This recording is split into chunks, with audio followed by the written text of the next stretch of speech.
I'm back. Hi guys. What is going on, everybody? My name is Rich and this is Reviews with Rich. Now, we've got ourselves another massive trailer that dropped last night, and that was for Spider-Man No Way Home. Now, this has been a massive talking point, and as of recording this, there's 23 million viewers already, and it came out last night. So it just shows you how much demand there is for this film. So there were lots of rumours. To be fair, there still are, but there were a lot of surprises from this trailer, and not the ones that you think. So I'm glad that Sony have not done their usual trick of showing you everything, apart from they have pretty much showed you some of the third act, which I don't agree with, in the trailer, but it's only a month away, so they kind of need to get their finger out with the marketing. So I'll do a quick breakdown of the trailer later on, but first of all I just want to tell you about my thoughts on it. So for me, first of all, if you can like and subscribe to this video and this channel, I would appreciate it. You guys have already started doing that, and I very much appreciate it. This is a new thing for me, so I'm going to be doing more and more of this to really kind of get the momentum going. So I thought it was a great trailer. I thought it probably showed too much, but like I said, this film's only a month away, and they need to do as much as they can to get those bums on seats, especially with everything that's going on and the cases, etc. So there were rumours that this trailer was going to feature Tobey Maguire and Andrew Garfield. I'm glad they didn't end up showing that. However, there are a few shots in the trailer that they have blatantly been edited out of. So as you can see from this trailer, that this film starts exactly where Far From Home begins. I'm going to get the From Homes confused probably. So the second one. So basically Peter Parker's been ousted as the killer of Mysterio, and in Mysterio fashion has outed Peter Parker as Spider-Man to the rest of the world. So Peter was with Mary Jane at the end of the film, and they are on the run.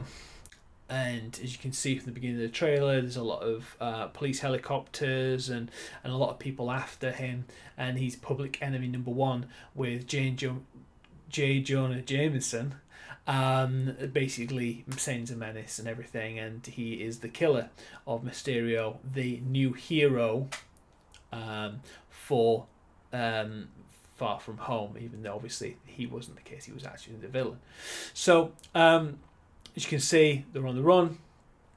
Then on the last trailer, he was arrested, or he handed himself in with a possible figure well known within the Netflix universe, Marvel universe, and that was Matt Murdock, also known as Daredevil. Mild spoilers for this.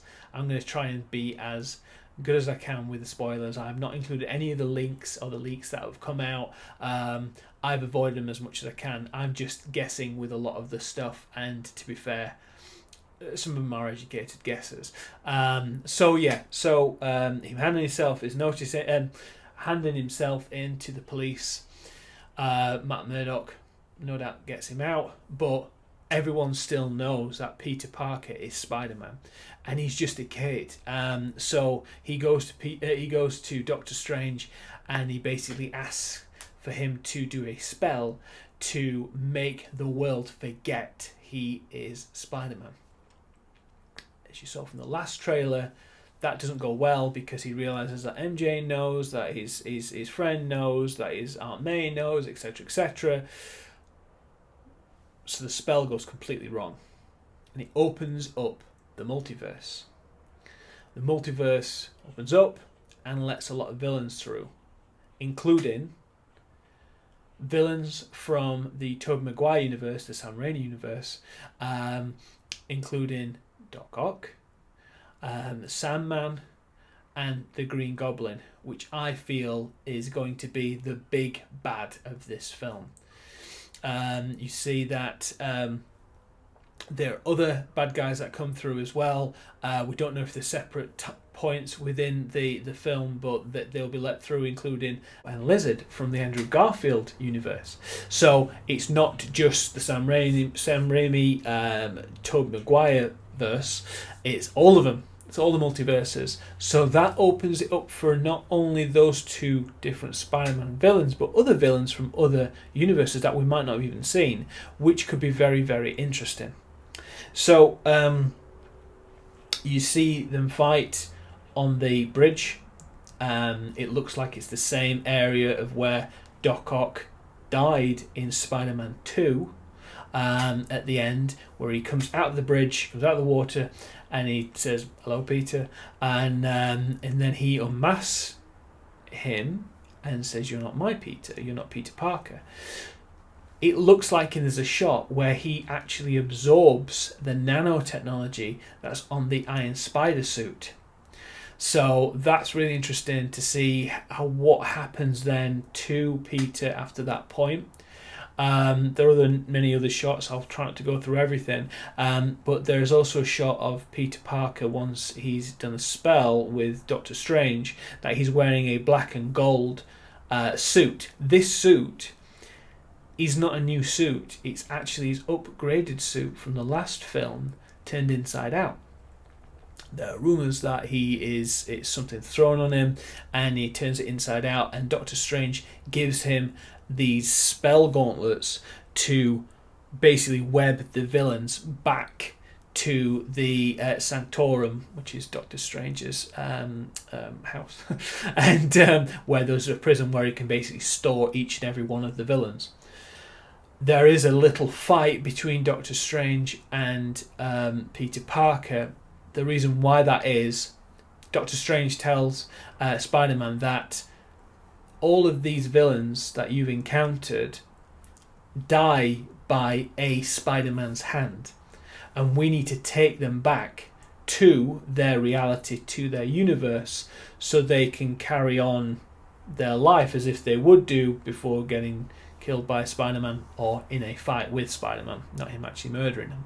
So Spider-Man does not agree with this because he wants to give him a second chance. So that is the reason why they fight over this box, which very much looks like a mother box. And that also breaks the multiverse further. So flash forward to a lot of other Easter eggs and points within the film. You'll also see there's a fight, and I think it's the third act, on the Statue of Liberty, where Doctor Strange says, "I can't hold it." There's more coming through. I don't know whether or not that is more villains or more characters. So there might be a Miles Morales, say for example. There might be a Spider-Gwen. There's definitely going to be a Tobey Maguire and Andrew Garfield Spider-Man going to be coming through. But it's going to be very, very interesting. I did mention earlier that there is a couple of points where you can kind of see little flickers of people, or there was a trailer that came out in Brazil randomly which showed the lizard getting punched and its face like moving to the side, but there was no one there to punch him, so obviously a character has been edited out of that trailer. I'll try and put the clip in now. So as you can see, there's a lot of things happening with the film. As I said, I do believe we're going to see different versions of the Green Goblin, Willem Dafoe's Green Goblin. I think he's going to be the main bad guy. I think he will come out wearing the helmet initially, but then later on down the road, he will adopt a new costume and he will be the big bad, very much where he is like in the comics. So I hope that happens, because I think Willem Dafoe really had a fantastic turn as the Green Goblin. It's just a shame that he wore a motorcycle helmet the whole time. And so I think that it's going to be a really good addition to this Spider-Verse without having to go through the whole origins of bringing new people in. You've got Jamie Foxx is back as Electro, adopting a different look, thank God, and got different outfit and looks more traditionally more towards the comic book. We've got Sandman, which I think is going to be played by Thomas Hayden Church, and then we've got Reese Ifans as the Lizard, along with Alfred Molina's Doc Ock. I don't think Doc Ock is going to be a full-on bad guy in this. I think he's just going to be a frenemy to Peter Parker, because it was the chip that Spider-Man 2 again that had changed his view on Spider-Man and everything. That's 5 villains. Now, traditionally there's a Sinister Six. Now, those Sinister Six could be the ones that are going to be shown in this film, but there's one missing. So what does that mean? Will it be a Kraven the Hunter? Will there going to be a Venom? We don't know.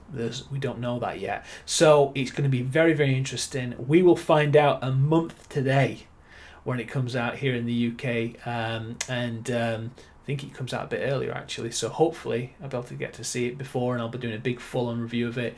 I'm going to do more of these breakdowns of trailers. A random one that came out last night, which will probably most people will not have seen, is the Elvis teaser trailer. So I'll be doing another video on that and quickly telling you who's in that film and what kind of period that we're looking at with Elvis's life. So if you've enjoyed this video, thank you very much for tuning in again. I do really enjoy doing these. So if you can like, comment and subscribe. Who do you think is going to be that 6th villain that's going to appear in this? And do you think there's going to be Miles Morales, Spider-Gwen, MJ from a different universe? What we're going to see? Let me know in the comments below. Thank you very much for watching, and I'll see you very soon. Take care.